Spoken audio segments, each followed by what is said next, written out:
Welcome back to Squawk Box. Rick Santelli here, live at the CME HQ with breaking news. Let's start out with our trade deficit, shall we? It's a July trade deficit, comes in at minus $70.1 billion. It's notable for one reason. It follows the biggest, most negative trade balance in 29 years since record keeping, which at least up till now still stands unrevised at slightly over $75 billion. That's a minus sign, of course. On initial claims, 340,000, at least for the moment. It's 13,000 less than our last look. It's about 5,000 less than we were expecting, and it is a post-COVID low. If we look at continuing claims, always a week in arrears, 2,748,000, another post-COVID low. And let's look at non-farm productivity, shall we? Second quarter final.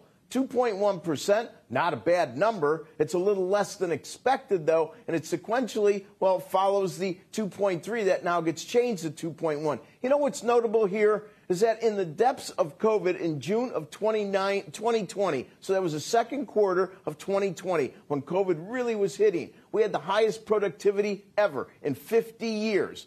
Okay, highest productivity in 50 years, which isn't a good thing because we did more with less people. So there's so many moving parts here when we think about productivity. So those are the numbers. In unit labor costs, of course, 1.3%. That's a bit higher than expected, which makes sense because productivity was a bit lower than expected. 1.28 is on a 10-year. Over the last several sessions, the low yield's been 1.27. Yesterday, 1.28. You get the picture here. We're kind of resting on it. We've taken a few Pac-Man bites out of that support. The most notable technical is what's above us that we haven't challenged. That's 136 to 139. There's still a bias to buy dips in the market, which means basically selling rallies in yields.